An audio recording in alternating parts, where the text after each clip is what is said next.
وآتي إمامه تكلم شوية. فريق قادري في السودان. هو النفر أنت ملاقات الحرم؟ النفر ملاقات في الحرم قبل يمكن سنتين في مولد النبي. میلاد کا مہینہ تھا 2 سال پہلے ان کی ملاقات. وہ آتی امام الاخضر هذه كلام العجيب. ايوه نعم. وهذه يعني ربنا هذا كرم من الله عز وجل هذه ملاقات. وذهبت الى السودان والحمد لله يعني جعل ربنا فيها خير كثير.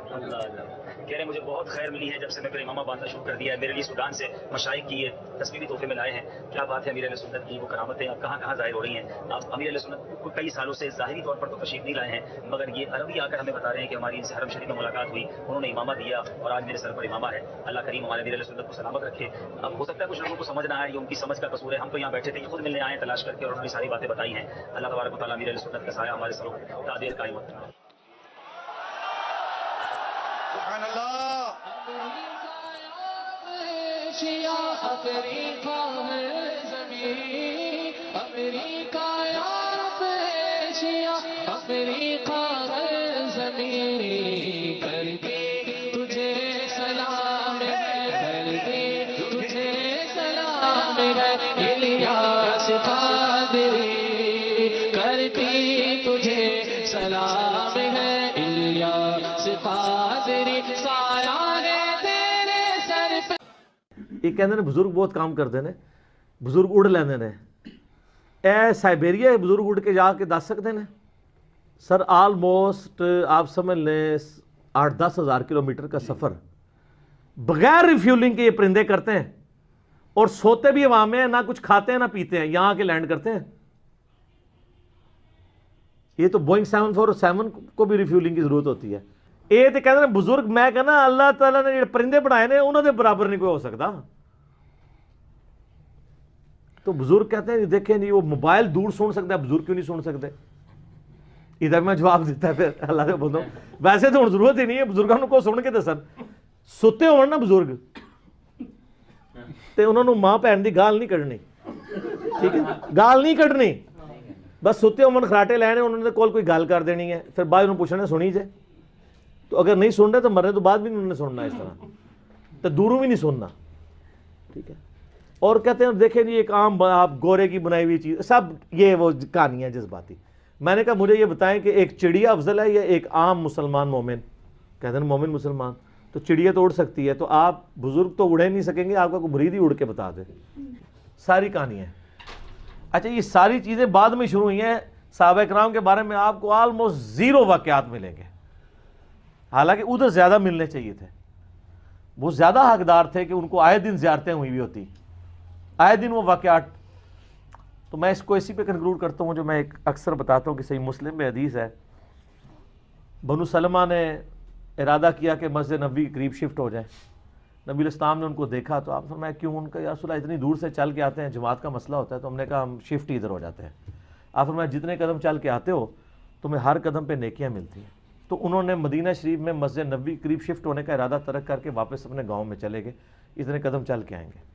تو میں اس پہ ایک معصومانہ سوال کرتا ہوں, آپ تو بزرگوں کے بارے میں کلیم کرتے ہیں وہ اڑ کے پہنچ جاتے ہیں, تو نبی علیہ السلام صحابہ کو کہتے ہیں یار اولیاء اللہ تو تمہارے قدموں کی خاک ہیں, بلکہ وہ جو ایک اور انہوں نے بنایا ہوا ہے کہ اگر کسی فلاں شخص کی گھوڑے کی سم سے خاک اڑے اور وہ جا کے ادھر جناب ناک میں کسی گھوڑے کی بیٹھے اور اس سے بھی زیادہ ایک جو ہے صحابی افضل ہے, تو یہ صحابہ تو جو ہے اتنے افضل ہے, تو آپ کے اولیاء اللہ بغیر بوئنگ 747 کے, بغیر اونٹ کے, بغیر گھوڑوں کے ایک نماز پڑھتے ہیں مسجد نبوی میں, دوسری پڑھتے ہیں بیت اللہ میں, تیسری پڑھتے ہیں بیت المقدس میں جا کے, ٹھیک ہے جی, اور چوتھی جو ہے وہ واپس آ کے جہلم شریف پڑھتے ہیں یا لاہور شریف پڑھتے ہیں یا کراچی شریف یا اجمیر شریف یا بغداد شریف.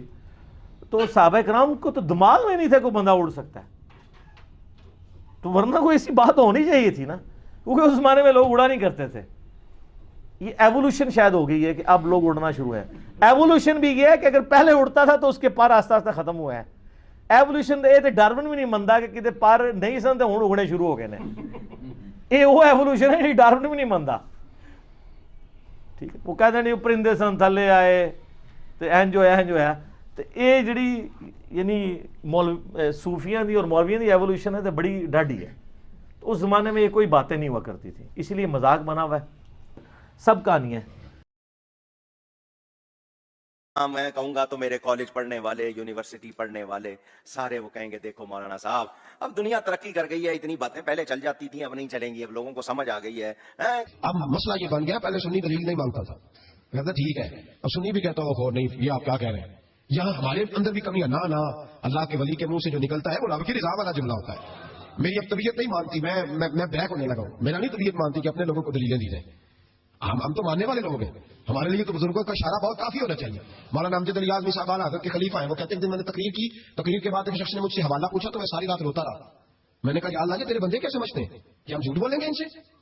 جو میں بات بیان کر رہا ہوں ممبر پہ بیٹھ کے وہ غلط ہو سکتی ہے. فرماتے ایک دفعہ زندگی میں ایسا ہوا تو میں نے رات رو کے گزاری. یہ کیا بات ہوئی؟ عجیب بات ہے کہ ہم جو ممبر میں بیٹھا ہوا ہے, مسلح میں بیٹھا ہوا ہے, اسے تو کم از کم جانبدار جان لیں. تو اپنے اندر سے یہ چیز ختم کریں. سنی تو عقیدت مند ہوتا ہے, اس کی طبیعت, اس کے تو مزاج کے اندر لطافت ہوتی ہے, وہ تو ہلکے سے جملے سے مسکرا کے سارا کچھ مان جایا کرتا ہے. تو یہ جو پراپوگنڈے کا آپ شکار ہو رہے ہیں, اس سے باہر کیا ہو رہی تھی اس پہ عقل اور عقل والی.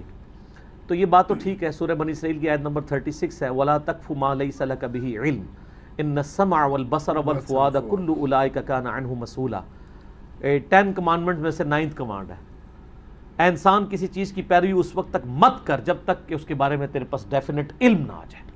بے شک کان, آنکھیں اور عقل اس کے بارے میں تم سے پوچھا جائے گا کہ تم نے ان نعمتوں کو یوز کیوں نہیں کیا. اور قرآن حکیم میں کئی جگہ ہے کہ یہ نعمتیں پوچھی جائیں گی.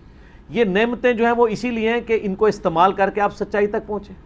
انسان کے پاس سب سے بڑی دولت ہے نا جو اللہ کی دی ہوئی نعمتوں میں سے, وہ عقل ہے جی, کیونکہ ایمان تک بھی آپ اسی عقل کے ذریعے پہنچتے ہیں. بے شک. اسلام نے تو توہمات کو, فرسودہ نظریات کو ختم کیا تھا عقل کے ذریعے, اور اسلام کے ماننے والے کہیں عقل استعمال نہ کرو.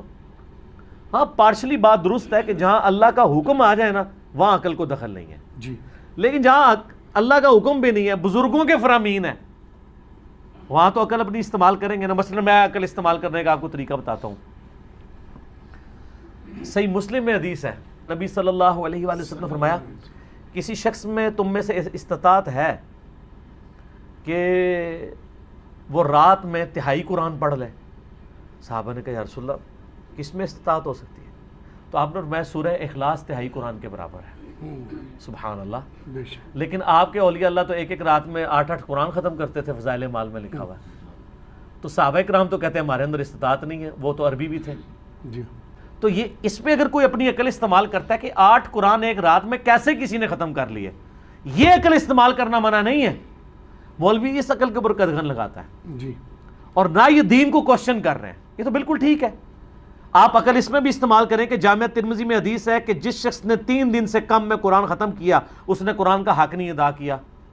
تو یہ روزانہ رات میں پورا قرآن پڑھنا, کہتے ہیں امام حنیفہ جو ہیں وہ ایک قرآن دن کے وقت ختم کرتے تھے, ایک رات کے وقت کرتے تھے, اور ایک تراویحوں میں, تو 61 قرآن رمضان میں ختم کرتے تھے. تو امام حنیفہ کو یہ حدیثیں نہیں پتہ تھیں کہ 3 دن میں بھی قرآن آپ نے کم از کم 3 دن میں کرنا ہے. اور یہ ان کو کہہ رہے ہیں جن کو عربی آتی ہے, جن کو عربی نہیں آتی وہ تو 3 دن میں بھی نہ کرے. تو اس طرح کی عقل استعمال لوگ کر رہے ہیں. میں آپ کو بتا رہا ہوں, اگلے دن میں تبلیغ جماعت کی مسجد میں ظہر کی نماز پڑھ رہا تھا, اس کے بعد تعلیم ہوتی فضائل اعمال سے. جب تعلیم ہو رہی تھی تو میں نے بچوں کو پابند کیا ہوا ہے کہ وہ سنا کرو. ظاہر ہے ہم علمی اختلاف اپنی جگہ ہے, لیکن دین کی خدمت جو کر رہے ہیں محبت کرتے ہیں.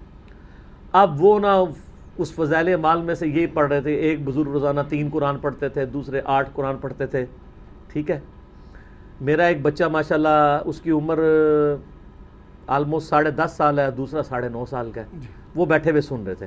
ہم تو ٹگے تھے اس عمر میں, اور ہمارے جو بزرگ تھے وہ بھی اسی طرح ہی تھے. ظاہر ہے انہوں نے اتنا تو ان کا انٹلیکچوئل لیول نہیں ہوا کرتا تھا دنیاوی انفارمیشن کی وجہ سے. اچھا, اب وہ یہ بات جب وہ کر رہا نا, تو میں اب دل میں سوچ رہا کہ میرے بچوں نے اگر درس کے بعد مجھے پوچھ لیا کہ یہ کیا کہانیاں کرا رہے تھے تو میں کیا کروں گا. اچھا, میں بیٹھا ہوتا تو میرے ابا جی نے یہ نہیں سوچنا تھا. اس زمانے میں لوگ اتنے زیادہ عقل نہیں استعمال کیا کرتے تھے, اسی لیے تو تبدیلی نہیں آتی تھی. تو تبدیلی تو اب آئی ہوئی ہے. وہی ہوا جی, واپسی پہ موٹر بائک پہ ہم بیٹھے تو مجھے میرا بیٹا کہتا ہے کہ بابا جان یہ درس تو بڑا اچھا تھا, لیکن یہ 8 قرآن کس طرح کوئی پڑھ سکتا ہے روزانہ, قرآن تو اتنا موٹا ہے. اب وہ اس لیے کہہ رہا ہے اس نے قرآن پڑھا ہوا ہے, قرآن پڑھتا ہے, اسے پتہ ہے یار یہ اتنی موٹی کتاب ہے, یہ 8 دفعہ کیسے ایک رات میں ختم ہو سکتی ہے. تو میں نے کہا بیٹا یہ کہانی تھی, کہانی چھوڑ دو, باقی باتیں لے لو. یہ اب آپ کو اپنی ینگ جنریشن کو اس اعتبار سے ایجوکیٹ کرنا پڑے گا.